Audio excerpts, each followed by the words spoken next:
squeaky here. I gotta move.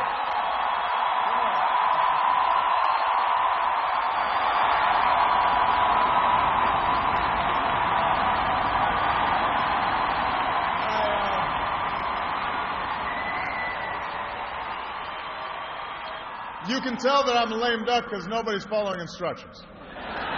Everybody have a seat.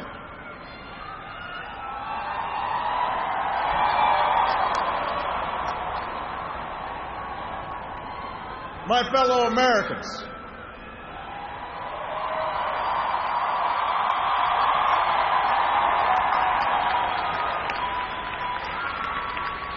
Michelle and I have been so touched by all the well wishes that we've received over the past few weeks. But tonight it's my turn to say thanks. Whether we have seen eye to eye or rarely agreed at all, my conversations with you, the American people, in living rooms and in schools, at farms, on factory floors, at diners, and on distant military outposts. Those conversations are what have kept me honest and kept me inspired and kept me going. And every day I have learned from you. You made me a better president, and you made me a better man. For 240 years, our nation's call to citizenship has given work and purpose to each new generation. It's what led patriots to choose republic over tyranny, pioneers to trek west, slaves to brave that makeshift railroad to freedom. It's what pulled immigrants and refugees across oceans in the Rio Grande. It's what pushed women to reach for the ballot. It's what powered workers to organize. It's why GIs gave their lives at Omaha Beach, in Iwo Jima, Iraq, and Afghanistan. And why men and women from Selma to Stonewall were prepared to give theirs as well. So that's what we mean when we say America's exceptional. Not that our nation's been flawless from the start, but that we have shown the capacity to change and make life better for those who follow. Yes, our progress has been uneven. The work of democracy has always been hard. It's always been contentious. Sometimes it's been bloody. For every 2 steps forward, it often feels we take 1 step back. But the long sweep of America has been defined by forward motion, a constant widening of our founding creed to embrace all and not just some.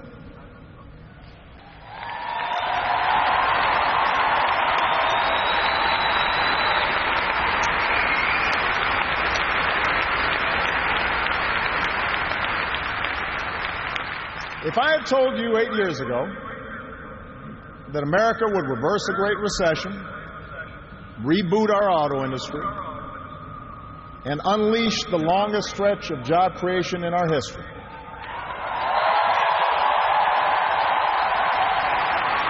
if I had told you that we would open up a new chapter with the Cuban people, shut down Iran's nuclear weapons program without firing a shot, take out the mastermind of 9/11. If I had told you that we would win marriage equality and secure the right to health insurance for another 20 million of our fellow citizens,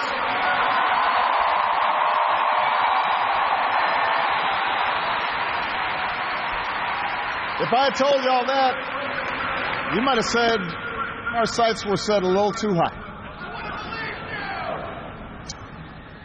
But that's what we did. That's what you did. You were the change. You answered people's hopes, and because of you, by almost every measure, America is a better, stronger place than it was when we started.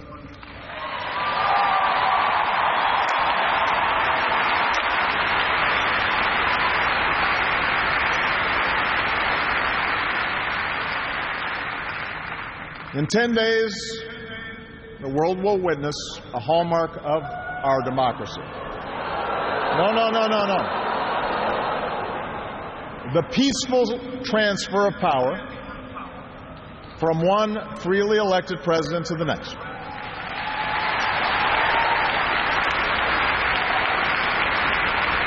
I committed to President-elect Trump that my administration would ensure the smoothest possible transition, just as President Bush did for me. Because it's up to all of us to make sure our government can help us meet the many challenges we still face. We have what we need to do so. We have everything we need to meet those challenges. After all, we remain the wealthiest, most powerful, and most respected nation on earth. Our youth, our drive, our diversity and openness, our boundless capacity for risk and reinvention means that the future should be ours. But that potential will only be realized if our democracy works. Only if our politics better reflects the decency of our people. Only if all of us, regardless of party affiliation or particular interests, help restore the sense of common purpose that we so badly need right now. And that's what I want to focus on tonight. The state of our democracy. Understand, democracy does not require uniformity.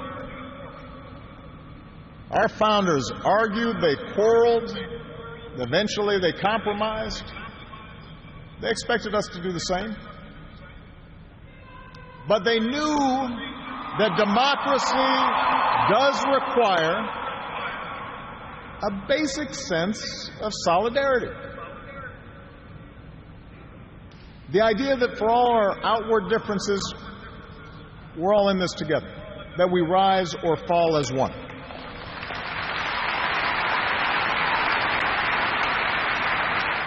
But for all the real progress that we've made, we know it's not enough.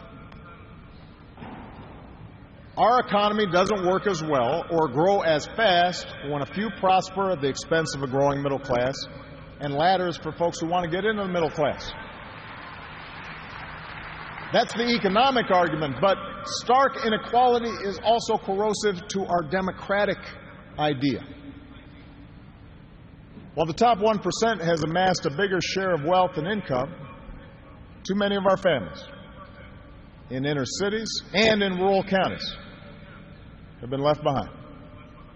The laid-off factory worker, the waitress or healthcare worker who's just barely getting by and struggling to pay the bills, convinced that the game is fixed against them, that their government only serves the interests of the powerful. That's a recipe for more cynicism and polarization in our politics. Now, there are no quick fixes to this long-term trend. I agree, our trade should be fair and not just free. But the next wave of economic dislocations won't come from overseas. It will come from the relentless pace of automation that makes a lot of good middle-class jobs obsolete. And so we're going to have to forge a new social compact to guarantee all our kids the education they need, to give workers the power to unionize for better wages, to update the social safety net to reflect the way we live now, and make more reforms to the tax code so corporations and individuals who reap the most from this new economy don't avoid their obligations to the country that's made their very success possible.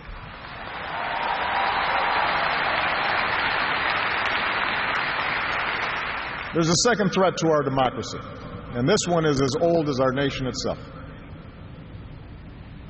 After my election, there was talk of a post-racial America. And such a vision, however well intended, was never realistic.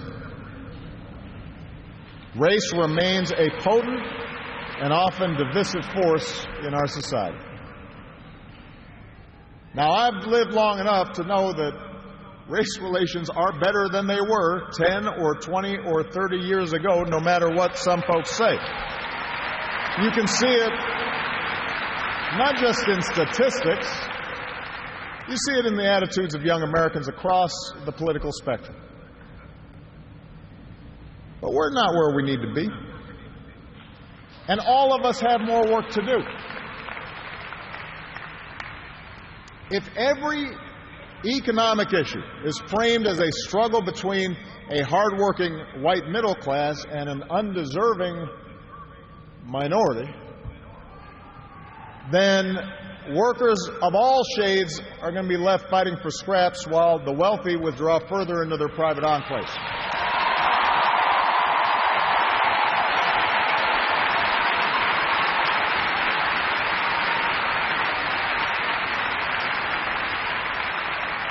If we're unwilling to invest in the children of immigrants just because they don't look like us, we will diminish the prospects of our own children, because those brown kids will represent a larger and larger share of America's workforce.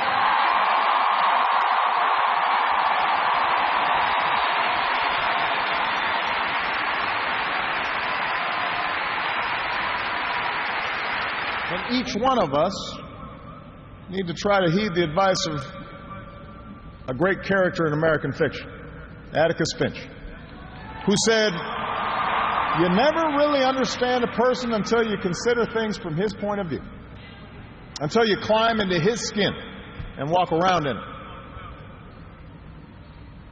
For blacks and other minority groups, that means tying our own very real struggles for justice to the challenges that a lot of people in this country face.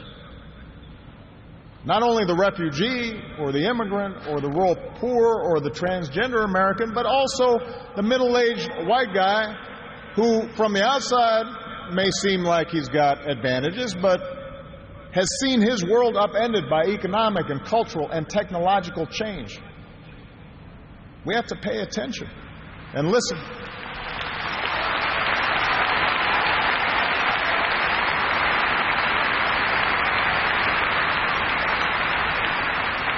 For white Americans, it means acknowledging that the effects of slavery and Jim Crow didn't suddenly vanish in the 60s.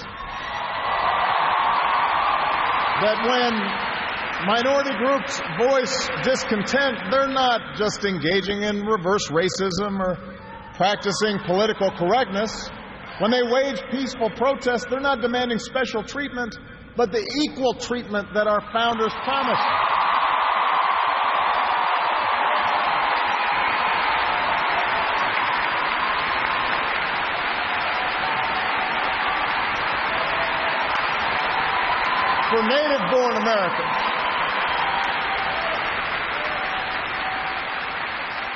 For native-born Americans, it means reminding ourselves that the stereotypes about immigrants today were said almost word for word about the Irish and Italians and Poles, who it was said were going to destroy the fundamental character of America.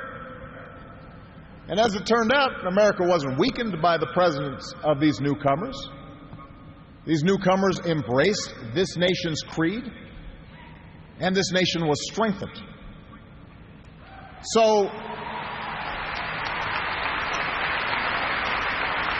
regardless of the station that we occupy, we all have to try harder. We all have to start with the premise that each of our fellow citizens loves this country just as much as we do, that they value hard work and family just like we do, that their children are just as curious and hopeful and worthy of love as our own.